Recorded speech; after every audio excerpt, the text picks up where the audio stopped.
देख रहे हैं अवाम के उठाए गए सवालात, हालत हाजरा पर तबसरों, तज्जियों, खबरों पर मुहित प्रोग्राम न्यूज लाइन रिदा सैफी के साथ।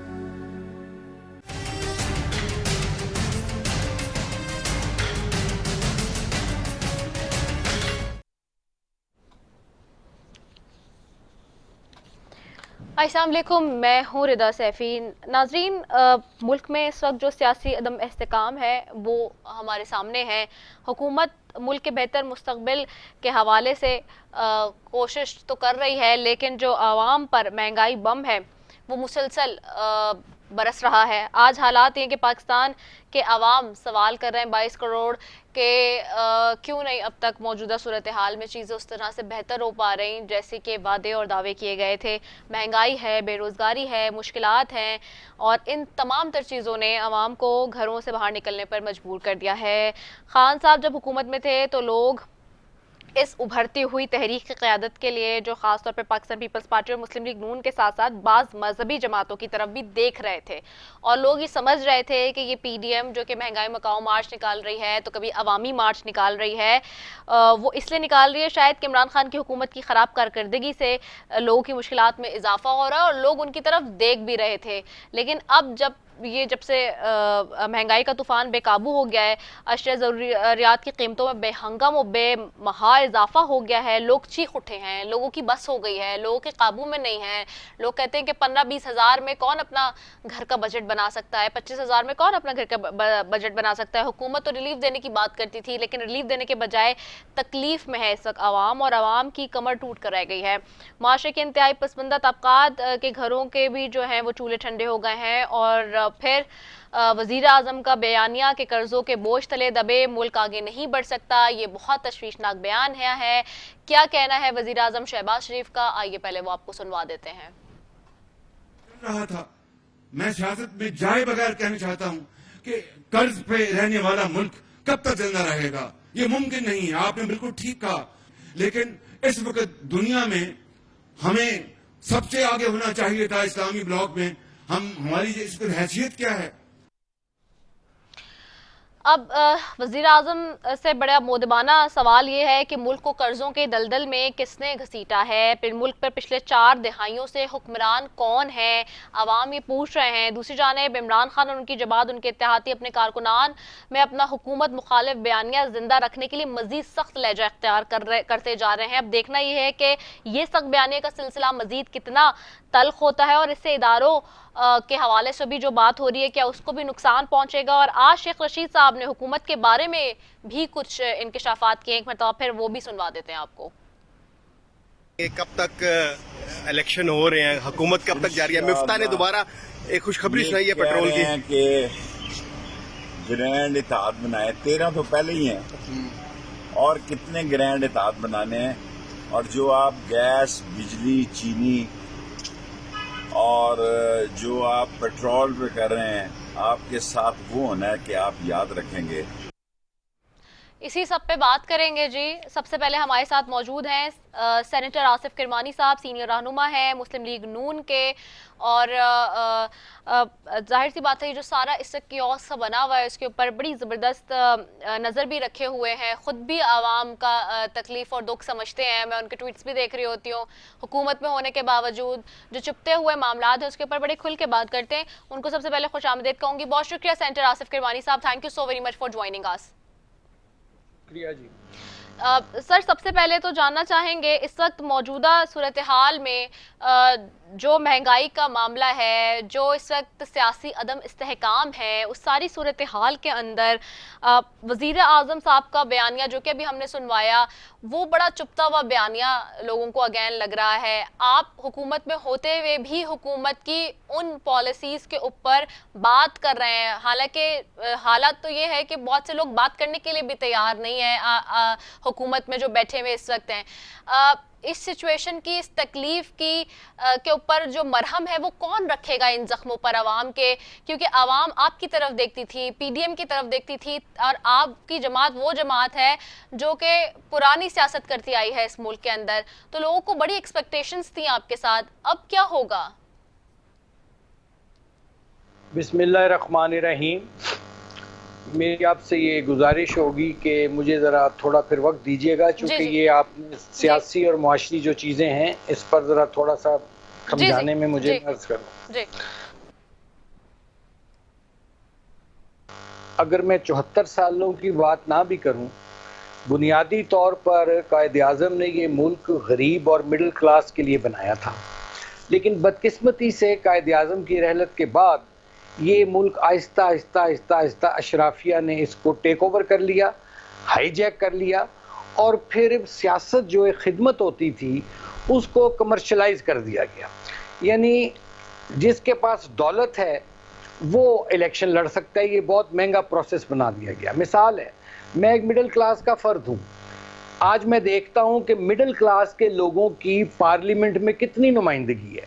जो 2 से 3% अशराफिया है इस मुल्क की, उनकी मेजॉरिटी है, और जो 96, 97, 98% लोग हैं जिनके लिए ये मुल्क बना था, वो आज भी पिछले 74 सालों से वो लाइनों में लगे धिक्के खा रहे हैं।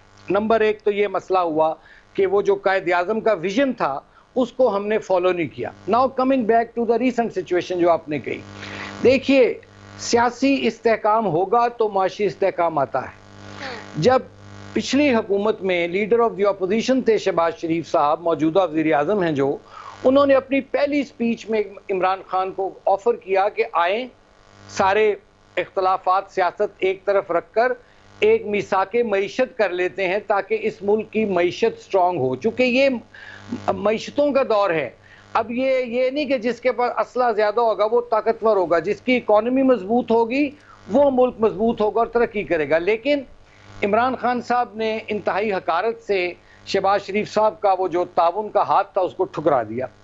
फिर मुझे ये बताइए, आज मैं कहता हूँ महंगाई है और जानलेवा महंगाई है, मैं भी सफ़र कर रहा हूँ, सब कौम सफ़र कर रही है, लेकिन क्या पिछले 3.5 पौने 4 साल में पेट्रोल इमरान खान साहब फ्री दे रहे थे?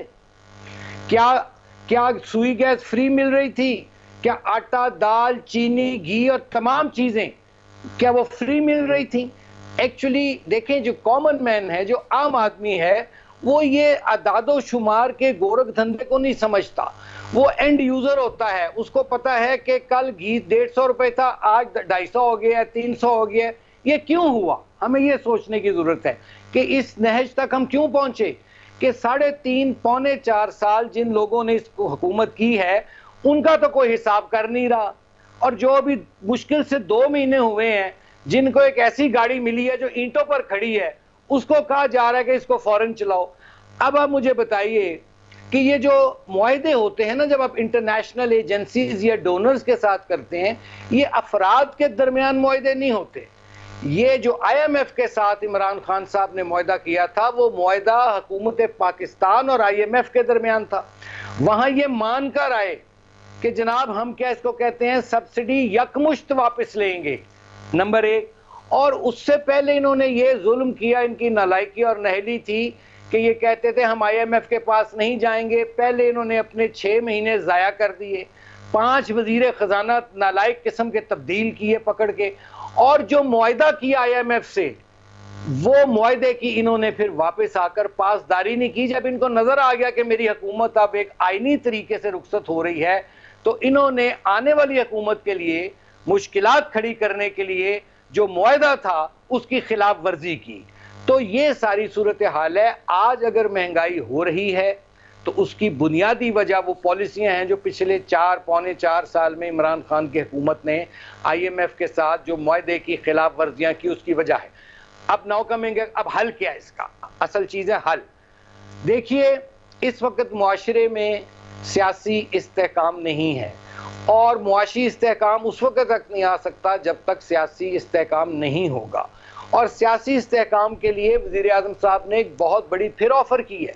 उन्होंने कहा कि आओ बैठो, ग्रैंड डायलॉग करो, लेकिन उसकी भी उनकी पार्टी के एक नुमाया लीडर हैं शाह महमूद साहब, उन्होंने कहा जी हम कोई इनसे बात करने को तैयार नहीं, ये मुसल्लत शुदा हैं। हालांकि इसी असेंबली जिससे इमरान खान साहब को मुसल्लत किया गया था इस असेंबली के जरिए, उसी असेंबली ने वोट ऑफ नो कॉन्फिडेंस के अपना लीडर ऑफ द हाउस किया है। अब सूरत जी ये है कि में मैं कहता हूं कि इस वक्त सियासत को भूल जाएं, सियासत को भी भूल जाएं। आपका, हमारा, हुकूमत का, अपोजिशन का नंबर 1 एजेंडा, अव्वल और आखिरी एजेंडा होना चाहिए पाकिस्तान की मईशत, गरीब आवाम की जिंदगियों में बेहतरियां लाना। और उसके लिए तमाम स्टेक होल्डर जो हैं, जिसमें गवर्नमेंट है, अपोजिशन है, जुडिशरी है, एस्टेब्लिशमेंट है, मीडिया है, इन सब को सर जोड़कर और माहिरीन मईशत को बैठना पड़ेगा। इस मुल्क को पहले इस जो ये जल्जला जो आया है, मुआशी जल्जला जो आया 4.25 साल मुसलसल, उसके आफ्टर इफेक्ट्स अभी भी आ रहे हैं, जो महंगाई की सूरत में नजर आ रहे हैं। इससे निकल के लिए सबको बैठना पड़ेगा, पाकिस्तान का सोचना पड़ेगा, पाकिस्तानियत जाहिर करना पड़ेगी। एक दफा इस मुल्क की मईशत इंशाल्लाह ठीक हो जाए, उसके बाद बहुत वक्त पड़ा है, फिर हम सियासी लड़ाइयां भी लड़ेंगे इनसे, ये हमसे लड़ेंगे। लेकिन आज जो वक्त की जरूरत है पाकिस्तान की और पाकिस्तान के अवाम की, जो पुकार है, जो चीख है, वो ये है कि खुदा के वास्ते मिल के बैठो और पाकिस्तान की मईशत को दुरुस्त करो। महंगाई का सिलसिला जो है, इसको किस तरह कंट्रोल करना है। लोड शेडिंग जो नवाज शरीफ अपने दौर में खत्म कर गया था, इनकी नाहिली की वजह से, इमरान खान हुकूमत की, ना इन्होंने कारखाने नए लगाए, ना इन्होंने मेंटेनेंस की, ना इन्होंने टाइम पे LNG मंगवाई, ना फर्नेस ऑयल मंगवाया, और आज ये आलम है 12-12, 13-13 घंटे लोड शेडिंग हो रही है। लेकिन हमने ये चैलेंज कबूल किया है। शहबाज शरीफ इज अ डूअर। उन्होंने माजी में भी, मुस्लिम लीग नून ने 3 दफा नवाज शरीफ की क़यादत में इस मुल्क में लोड शेडिंग के अंधेरे खत्म किए, दहशत गर्दी का खात्मा किया, कराची की रोशनियां लौटाई, बलोचिस्तान को कौमी धारे में लाए। मुझे उम्मीद है कि इंशाल्लाह ताला ये वक्ती तकलीफ है और आने वाले अच्छे दिन भी आएंगे, लेकिन हमें अपने जाती अनाओं के जो पहाड़ों पे हम बैठे हुए हैं, हम जो अपनी शक्लें एक दूसरे की पसंद नहीं है, लाइकिंग डिसलाइकिंग, इसको वक्ती तौर पर दफन करें, इन चीजों को, नफरतों को, पोलराइजेशन को खत्म करें और पाकिस्तान के मफाद में बैठकर सब बैठें, तो इंशाल्लाह ताला पाकिस्तान को कोई दुनिया की ताकत नुकसान नहीं पहुंचा सकती। अच्छा, अब बहुत अच्छी बात है ये तो आपने जो बात किया सेंटर साहब, लेकिन अब मैं कुछ मेरे सवालात हैं विद ड्यू रिस्पेक्ट, वो मैं कर लूं आपकी इजाजत से? आवाज नहीं आ रही। जी, मैंने कहा आपकी इजाजत से मैं अपने सवालात कर लूं? जी। अच्छा आसिफ करीम साहब, अब ये आपने बिल्कुल वो पॉजिटिव बात की, बैठने की बात की और मामलात को हल करने की बात की, लेकिन अब इस वक्त देखें ना, आप लोग उस पोजीशन में हैं कि जो कह रहे हैं कि जी ये करना चाहिए। अब लेकिन जो इस वक्त सियासी मुहाज़राई है, उसमें तो तनकीद बराए तनकीद और वार बराए वार हो रहा है। आपकी ये एक इंडिविजुअल बात या ये चीज़ बहुत अच्छी लगती है कि आप ये चाहते हैं कि जी everybody must has to come on the table and has to bring some solution, but क्या पॉलिसी मेकर्स ये चाह रहे हैं, क्या पार्टी का भी यही फैसला है? प्लस अगर पार्टी का यही फैसला है तो क्या, चूंकि हम यही देखते थे ना कि जब खान साहब नहीं सुन रहे होते थे कोई भी बात, और आप लोग ये कहते थे कि जी वजीर आजम का जो ओहदा होता है वो घर के सरबराह के तौर पर होता है, तो उसको थोड़ा झुक जाना चाहिए, वो मिलने मिलाने की बात करता है, वो कंसेंसस डेवलप करने की बात करता है। तो आज क्या, चूंकि आप पार्टी के फैसले करने हैं और हुकूमत के फैसले करने हैं शहबाज शरीफ साहब ने, क्योंकि वो इस वक्त सरबराह है मुल्क के, तो क्या वो इस वक्त बैठेंगे खान साहब से, डायलॉग करेंगे? क्या खान साहब को से कोई राब्ता करेंगे वो खुद कि जी इस मामले पे कंसेंसस डेवलप हो? जो आपकी सोच है, जो कि आप कह रहे हैं कि जी बैठना चाहिए, बाकी सारी चीजों को असाइड कर देना चाहिए। देखिए, मैं तो इस सवाल का जवाब दे चुका हूं, दोबारा अर्ज कर देता हूं। आज या कल ही शहबाज शरीफ साहब ने यह फरमाया है कि ग्रैंड डायलॉग की जरूरत है। कोई एक शख्स, कोई एक फर्द या एक पार्टी नहीं है चला सकती मुल्क को, जिस मुल्क में जिन हालात में मुल्क आ चुका है। हमने ऑफर कर दी, कल शाहिद खाकान अब्बासी साहब जो हमारे सीनियर वाइस प्रेसिडेंट हैं, उन्होंने भी कहा है, उन्होंने कहा है कि यहाँ तमाम स्टेक होल्डर्स को मिलकर बैठना होगा, इस मुल्क के लिए सोचना होगा। इससे हमने तो ऑफर कर दी है, लेकिन उसके बाद उसके बाद शाह महमूद कुरैशी ने तो रिफ्यूज कर दिया, उन्होंने कहा हम आपसे बात करने को तैयार नहीं। तो फिर हम क्या करें? कता कलामी माफी जैसे आप कह रहे हैं कि उधर से शाह महमूद कुरैशी ने मना कर दिया, वहीं पे जहां आप लोग डायलॉग की ऑफर दे रहे हैं, शहबाज साहब बात कर रहे हैं, शाहिद साहब बात कर रहे हैं, वहीं पे साइमल्टेनियसली राना सनाउल्लाह साहब अरेस्ट करने की बात कर रहे हैं और खान साहब को इस तरह की जो पीटीआई कह रही है कि जी थ्रेट दी जा रही है कि जी वो अरेस्ट हो सकते हैं, दूसरे लोग अरेस्ट हो रहे हैं, प्रोटेस्ट करने की इजाजत नहीं मिल रही, तो ये फिर कॉन्फ्लिक्ट नहीं आ रहा? जैसे कि आज ही हमने देखा है कि पीटीआई के एक रहनुमा जिनका ताल्लुक कराची से एमएनए वो रहे हैं, अब तो चूंकि इस्तीफों का मामला है वो उनकी अपनी पार्टी का इशू है, लेकिन अब उन्होंने आज धमकी दे दी खुल्लम खुल्ला कि जी अगर खान साहब को अरेस्ट किया तो मैं जो है वो बॉम्ब ब्लास्ट कर दूंगा और खुद कुछ धमाका करूंगा, ये वो इस तरह की बातें हो रही हैं। तो एक तरफ तो कंसेंसस डेवलप डायलॉग की डिबेट की ओपन फोरम करने की बात हो रही है, दूसरी तरफ अरेस्ट करना और ये सारी चीजें भी चल रही है, तो ये कॉन्फ्लिक्ट ऑफ पॉलिसी नहीं लग रहा आपको? नहीं, ये एक मुख्तलिफ चीज है जब आप फरमा रही हैं जी। देखिए, कोई भी शख्स, मैं नाम नहीं लेता, चले ना मैं कहता हूँ इमरान खान, ना मैं कोई और नाम लेता हूँ, कोई भी शख्स इस मुल्क का जो शहरी है, जब वो रियासत पर हमलावर होगा तो कानून और आइन के मुताबिक उसके खिलाफ कार्रवाई होगी। ये आइन में लिखा हुआ है, कोई भी लाडला नहीं है। आप ये मुझे बताइए कि क्या एजेंडा था इस खूनी मार्च का, जिसको शुरू करने से पहले उन्होंने उस लॉन्ग मार्च का नाम खूनी मार्च रख दिया और कहा गिराओ झिलाओ, और जो इस्लामाबाद में उस दिन हुआ, जिस तरह ब्लू एरिया को नजर आतिश किया गया, मुझे बताइए क्या उस पर हम खामोश हो जाएं? क्या हुकूमत का काम नहीं है लोगों के जानो माल का तहफ़्फ़ुज़ करना? और जब आप खुद बता रही हैं कि इस किस्म की पोलराइजेशन और इस किस्म की एक्सट्रीमिज्म की फिजा जौन सी है, लोग कह रहे हैं जी कि हम ये कर देंगे, हम वो कर देंगे, तो क्या हुकूमत की या रियासत की रिट जौन सी है वो बड़ी है या चंद लोगों की ख्वाहिशात बड़ी हैं? इसलिए इन सब को मैं यही कहता हूं कि जितना ये मेरा मुल्क है, जितना रिजा बीबी आपका मुल्क है, ये उनका भी है, सारे 22 करोड़ अवाम का है, और ये हमारे बुजुर्गों की बड़ी कुर्बानियों के बाद मुल्क हासिल हुआ है। कायदे आजम ने कहा था, सुन लो मेरी बात, उसने कहा था कि मुझे एक हाथ से वोट दो और दूसरे हाथ से पाकिस्तान लो, और ऐसा ही हुआ। और वो वहां से कायदे आजम हमें इंडिया से लेके मुत्तहिदा हिंदुस्तान था जब पाकिस्तान बना, और यहां ले आया। अब कहां जाएंगे आप? खुदा ना खास्ता ये जिस किस्म की बात इमरान खान साहब ने की कि पाकिस्तान के 3 टुकड़े हो जाएंगे, फौज तबाह हो जाएगी, न्यूक्लियर जो है वो खुदा ना खास्ता हमारे से छिन जाएगा, ये बातें हैं करने वाली कोई? ये मुझे तो समझ नहीं आती कि वो क्या बातें कर रहे हैं पकड़ के। इसके बावजूद मैं कहता हूं कि अल्लाह ताला उनको हिदायत दे, क्योंकि इमरान खान की पहचान भी पाकिस्तान है। अगर पाकिस्तान ना होता तो इमरान खान को आज कोई ना जानता होता, ना वो क्रिकेट का खिलाड़ी होता। 92 का वर्ल्ड कप जिसका वो इतने तमतराक से जिक्र करते हैं, वो कौन से मुल्क का वर्ल्ड कप था? पाकिस्तान का। अगर शौकत खानम उन्होंने बनाया तो कहां बनाया? पाकिस्तान में बनाया।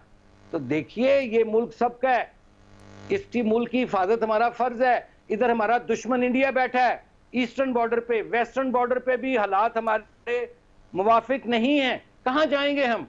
हमें इसी अपने घर को देखें। पाकिस्तान की एक जॉइंट पोजेशन है, एक जॉइंट फैमिली है, इस तरह समझ लें, जिसमें एक घर है जिसमें तमाम लोग रहते हैं, एक जॉइंट फैमिली सिस्टम है। तो ये कैसे हो सकता है कि एक शख्स उस घर के कमरे को आग लगाने की कोशिश करे और दूसरे तमाशा देखते रहें?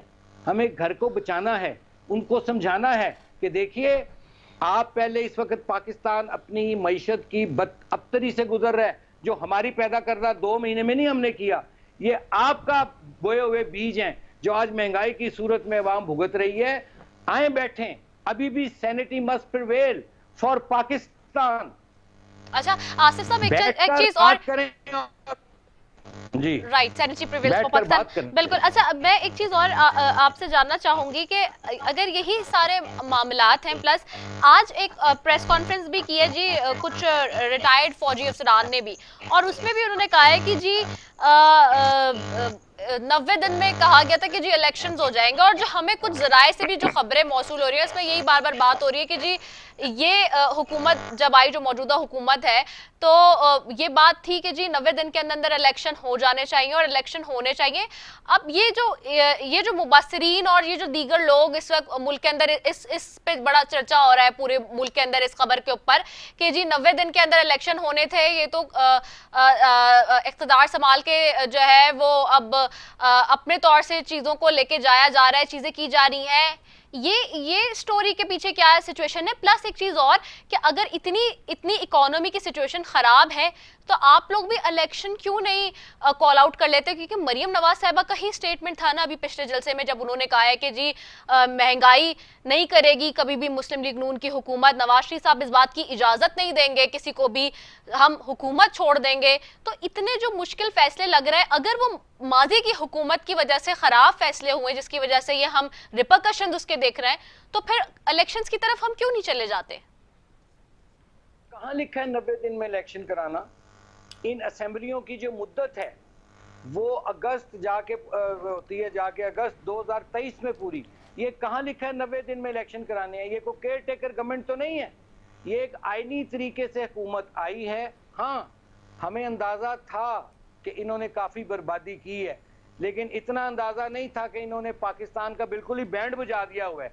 अब दो रास्ते थे हमारे पास, या तो हम हाथ उठा देते और इस मुल्क को छोड़ देते अपना हालात के रहमो करम पर, लेकिन नवाज शरीफ साहब एक आना, 1 रुपया तो दूर की बात है, वो नहीं चाहते थे बढ़ाना। लेकिन अब क्या करें, आपके इमरान खान साहब हमारे हाथों में IMF की हथकड़ियां डाल गए हैं, पैरों में जंजीरें डाल गए हैं, उसका भी तो कुछ सोचिए ना। आसिफ साहब मेरे तो नहीं है, आप लोगों के ही है, आप सबके ही है चाहिए थे इमरान खान साहब। जी मैंने कहा इमरान खान साहब मेरे, इमरान खान साहब नहीं है, वो इस मुल्क को कौम के चाहिए हैं इस वक्त मौजूदा सूरत हाल में। आखिर वो लीडर तो है ना, आखिर यार वो इस मुल्क का एक लीडर तो है ना। हाँ। अच्छा, आपका नहीं है, किसी का लीडर तो है ना। मैंने तो एक वैसे एक्सप्रेस किया। तो मेरा गुजारिश ये है कि इस वक्त इलेक्शन जो हैं वो इंशाल्लाह टाइम पे होंगे। पहले जरा अपनी मईशत को मजबूत करें, और फिर इलेक्शन कमीशन जो है वो खुद कहता है जी कि मैं 6-7 महीने से पहले इलेक्शन नहीं करवा सकता। और फिर दूसरी बात, चले कल इलेक्शन हो जाते हैं, मिसाल दे रहा हूं, क्या अगर इमरान खान साहब वो इलेक्शन नहीं जीत पाते तो वो उसके नताइज को कबूल करेंगे? उनकी तो आदत है, वो तो कभी भी नहीं नताइज कबूल करते। इसलिए मैं कहता हूं कि इलेक्शन भी होंगे टाइम पे, फेयर इलेक्शन होंगे। फिलहाल इस वक्त हमारा सबसे पहला मसला जो है कि जो लोड शेडिंग नवाज शरीफ खत्म कर गया था, जीरो कर गया था, वो दोबारा इनकी नाहली से अब सर उठा चुकी है। हमने उसको ठीक करना है, महंगाई को कंट्रोल करना है अगले आने वाले महीनों में, और ग्रेजुअली हमने जो गरीब पर इस वक्त और मिडिल क्लास पर इस वक्त जो कयामत टूटी हुई है उसको हमने रिलीफ देना है। इस वक्त हमारा मतमा नज़र ये है, इलेक्शन इंशाल्लाह टाइम पे होंगे और इंतजार करें लोग इलेक्शन का। ये 90 दिन का तो केयर टेकर वाला होता है, 90 दिन में कहाँ लिखा है? अच्छा आसिफ साहब एक चीज और, अभी जैसे आज ही मिफ्ता इस्माइल ने कहा है कि जी अगर आलमी मंडी में तेल की कीमत बढ़ी तो हमें नुकसान बर्दाश्त करना पड़ेगा, मजीद पैसे बढ़ाने पड़ेंगे। तो अब इस सिचुएशन में क्या होगा, क्योंकि आवाम की तो ऑलरेडी बस हो गई, चीखें निकल रही हैं। वो 2000 रुपए की भी जो हुकूमत ने बात की है उसके ऊपर भी आपने देख लिया कि उसकी कहानी क्या है। आप तो मुझसे बेहतर जानते हैं सारी सिचुएशन को। आवाम क्या करे, आवाम को कितना दिन सब्र करना है कि वो इन हालात से निकल पाएगी? कोई टाइम फ्रेम है जो कि आप देंगे? क्योंकि आवाम फिर बार बार ये कह रही है ना कि 3 महीने पहले, 2 महीने पहले अवामी मार्च, महंगाई मुकाओ मार्च आप लोग की तरफ से ही था, और आप लोग ही कहते थे कि जी हमें बहुत ज्यादा कंसर्न है हम आवाम के लिए। तो इस वक्त जो लोगों की चीखें निकल गई वो उसका क्या करें? देखिए, हमें तो नहीं मालूम था कि इमरान खान साहब क्या एग्रीमेंट करके IMF से आए हैं। वो तो हुकूमत में आके हमें पता चला कि इन्होंने हाथ पैर हमारे बांधे हुए हैं। अब सूरत हाल ये है कि इंशाल्लाह ताला या तो फिर ये है कि आप दुआ करें, आप भी करें, मैं भी मिल के करता हूँ कि रातों रात यहाँ तेल के कुएं निकल आए तो ठीक है। अब ये कैसे हो सकता है कि मैं 1000 रुपए की चीज खरीदूं और 500 रुपए की बेचूं? जरा ये मुझे बता दीजिए। ये मुश्किल वक्त है। मैं आपको चाइना की मिसाल दे देता हूं। एक दौर था चाइना में लोग जौन से थे वो साइकिलों पे सफर करते थे और तिनके वाली टोपियां पहनते थे और उनकी साइकिलों के आगे तिनके की बास्केट्स होती थी। ये वो चाइना था 60s 70s का, चाइना 80s का। उन लोगों ने फिर आहिस्ता, एक तो हम लोग अपना स्टैंडर्ड ऑफ लिविंग नीचे लाने को तैयार नहीं। मुझे ठंडा एसी वाला कमरा भी चाहिए, मुझे रात को मुर्गन गज़ा पुलाव भी खाने के लिए चाहिए, मुझे घर में 2-2 3-3 खड़ी गाड़ियां भी चाहिए। तो यहाँ भी थोड़ा सा हमें जो अशराफिया है उसको थोड़े से मामलात को थोड़ा रियलाइजेशन करनी पड़ेगी। हमें लोगों को अपने अपने हिस्से का हिस्सा जो है अदा करना पड़ेगा। तो आसिफ साहब, इसी के लिए तो ये बात हो रही है कि हुकूमत को चाहिए कि जो हुकूमती अफसरान है और जो मेंबर कौमी असेंबली, सूबाई असेंबली और जो सेनेटर्स हैं, उनकी तनख्वाहों को, उनकी मरातों को कम कर दें। सबसे पहले कुर्बानी हुकूमत दे। अच्छा, क्या मुराद ले रहे हैं जी, मुझे बताएं। मैं सेनेटर हूँ, अपनी प्राइवेट गाड़ी इस्तेमाल करता हूँ या डेवू पे सफर करता हूँ। तो वो तो आप इंडिविजुअल कर रहे हैं ना। मैं अपनी मिसाल ही दूंगा हाँ ना, सब तो नहीं कर रहे ना। अपनी जेब से पेट्रोल डलवाता हूँ, एक तनख्वाह जरूर सैलरी में लेता हूँ, ठीक है, जो बाकी लोग भी लेते हैं। तो ठीक है, अगर कोई हुकूमत ऐसा फैसला करती है तो क्या मुझे बताइए, इससे बहुत इकोनॉमी बेहतर हो जाएगी। लोगों ने जो काम करना है वो कैसे काम करेंगे। मिसाल है मेरी, आप एक इदारे में काम कर रही हैं, आपको इदारा गाड़ी देता है, आपको इदारा पेट्रोल देता है, वो कह दे नहीं जी मेरे पास तो ना पेट्रोल है ना गाड़ी है, खुद ही जाओ काम करो और तनख्वाह तुम्हारी आबादी हो जाएगी, तो क्या उससे महंगाई कम हो जाएगी? आसिफ साहब, आपको पर्सनल मैं बिल्कुल आपको बात बताऊं, एक जेन्युइन ग्राउंड की, यूजुअली प्राइवेट इदारों में तो ऐसे ही हो गया है। इसीलिए तो लोग मुतालबा कर रहे हैं सोशल मीडिया पे कि जी हुकूमत भी ऐसे ही करे। आधे से ज्यादा यही सीन है। आप तो लोगों के जो दिल के जो असल मसला है उसी पे तो आप बात कर रहे हैं, यही तो सारा हो गया है काम। अब इदारे कहाँ दे रहे हैं कुछ, आप मुझे बताएं। प्राइवेट उसका हल ये है, उसका हल अभी ये है, let's move step by step, कि आप हफ्ते में हफ्ता और इतवार छुट्टी की जाए और जुमे को हाफ डे किया जाए। इस तरह आप 2.5 दिन और 2.5 रातें बचाएंगे, उससे पेट्रोल की भी बचत हो जाएगी। और उसके बाद वैसे भी मुसलमान जो है वो जुमे की नमाज के बाद काम नहीं करता, समझ रही है ना। तो ये 2.5 दिन अगर बच जाएंगे तो बाकी जो 4-4.5 दिन रह जाएंगे, ये मैनेज किया जाए, जिसको कहते हैं ना कंजर्वेटिव पॉलिसी, वो इस्तेमाल की जाए। लोग जौन से हैं, ज़रूरत ये नहीं कि जी एक वक्त में एक घर से 4-4 गाड़ियां निकल रही हैं, उसको कम करें। अमेरिका में जब पेट्रो डॉलर का क्राइसिस आया था तो लोगों ने कार पूलिंग शुरू कर दी थी। मसलन मैं अगर एक मोहल्ले में रहता हूं तो मैं साथ वाला मेरा, उसको मैं लिफ्ट दे देता था एक दिन, अगले दिन वो मुझे दे देता था। सो हमें अब कंजर्व करना चाहिए ना। हम लोग पानी को हमने कभी, मसलन हमारा कुछ नेशनल कोई कौमी किरदार भी तो होना चाहिए। मैं मसलन क्या करता हूँ, मैं मिसाल दे रहा हूँ, ये नहीं कि मैं ये करता हूँ कि मैं नलका खोल के बाल्टी भरनी छोड़ के और बाजार में सौदा लेने चला जाता हूँ, पीछे से पानी चलता रहता है। आज हमारे पानी की भी किल्लत हो रही है। तो थोड़ा सा कौम को भी सेक्रीफाइस करना पड़ेगा, डिसिप्लिन में आना पड़ेगा और एक कौम का सबूत देना पड़ेगा। ये हजूम था पाकिस्तान बनने से पहले, जिसको कायद आजम ने कौम की शक्ल दी थी। आज मुझे बड़ा अफसोस होता है कि आज 22-23 करोड़ जितने भी हैं, अब ये कौम रही हजूम है और उसकी सिमत कोई नहीं है। इसको सिमत देनी है, सिमत देता है लीडर। तो शहबाज शरीफ साहब ने उसका हल दिया है कि भाई आओ बैठो। शाहिद खाकान अब्बासी साहब ने कहा आओ बैठो, मिल के पाकिस्तान का सोचते हैं कैसे इसको क्राइसिस से निकालना है। बाकी महंगाई है, गुर्बत है, बेरोजगारी है, आइडियल सिचुएशन नहीं है, लेकिन हमें मिलजुल कर मेहनत करके, दिन रात मेहनत करके, कायदे आज़म के असूल और मोटो की रोशनी में हमें आगे बढ़कर अपने मसाइल पर काबू पाना होगा। और ये जो हमारी आदत पड़ गई है कर्जों की, कितनी, there is no free lunch in the world, you know. Yes, हमें अपने पैरों पे खड़ा होना पड़ेगा, अपनी ज़रूरियात को अपनी चादर के मुताबिक अपना पैर फैलाना होगा। कितनी देर कर्जों पे चलेंगे आप मुझे बताइए? क्या अपनी कितनी अगली 3-4 नस्लें हम कर्जों में गिरवी रख जाएंगे पकड़ के? क्या ये स्टेट बैंक जौन सा है, इसको IMF के हवाले हमने किया था, हमने मुखालफत की थी, लेकिन आपका जो स्टेट बैंक है वो इमरान खान साहब की हुकूमत जौन सी IMF को गिरवी रख के चली गई। तो ये सारी चीजों को ठीक करना है, तमाम स्टेक होल्डर्स बैठे, सर जोड़े, और कोई और एजेंडा नहीं होना चाहिए। अच्छा आसिफ साहब, आपने बहुत अच्छी मैशत बहुत अच्छी बात की है। आवाम को भी आपने यहाँ सिविक सेंस के हवाले से भी बात की है, बड़ी जबरदस्त। लेकिन आपने जो अपने पर्सनल कंडक्ट की बात की वो इस सारे तनाजुर में बहुत अच्छी थी कि आपने कहा कि मैं तनख्वाह के अलावा कोई पर्क्स एंड प्रिविलेजेस नहीं ले रहा, लेकिन ये आपका पर्सनल कंडक्ट हो गया। तो इसके लिए पूरी कौम आपसे सोशल मीडिया पे भी यही मुतालबा कर रहे हैं और ये चल रहा है इस वक्त कि आप ये वजीर आजम साहब शहबाज शरीफ साहब को भी ये जरूर कहें कि जी रिक्वेस्ट करें कि भाई जो बाकी लोग भी हैं उनके साथ भी यही मामला होना चाहिए। तो आप वॉलंटियरली कर रहे हैं ना, ये उसूल होना चाहिए, उससे भी बहुत ज्यादा बर्डन जो है कम होगा मईशत के ऊपर। ये जो आपकी बात है, ये प्रोग्राम है, जाहिर है उनके जो मीडिया मैनेजर्स हैं शहबाज शरीफ साहब के, वो जरूर उन तक ये बातें पहुंच जाएंगी जो आप और मैं कर रहे हैं। आप बेफिक्र रहें जी, ठीक है, बहुत शुक्रिया। आसिफ किरमानी साहब हमारे साथ मौजूद थे, सीनियर रहनुमा मुस्लिम लीग नून के सेनेटर आसिफ किरमानी साहब, और बात हो रही थी जी मौजूदा जो मसाइल है, जो सूरत हाल है उसके ऊपर। और मैंने जैसे कहा कि आगाज में बड़ी ज़बरदस्त किस्म की बात करते हैं जी, चाहे वो हुकूमत में हो या ना हो, लेकिन जो हुकूमती पॉलिसीज़ है उसके हवाले से खुल के बात करते हैं, उन लोगों में से हैं नून लीग के। अभी एक ब्रेक लेते हैं जी, ब्रेक के बाद वापस आ रहे, स्टे ट्यून्ड।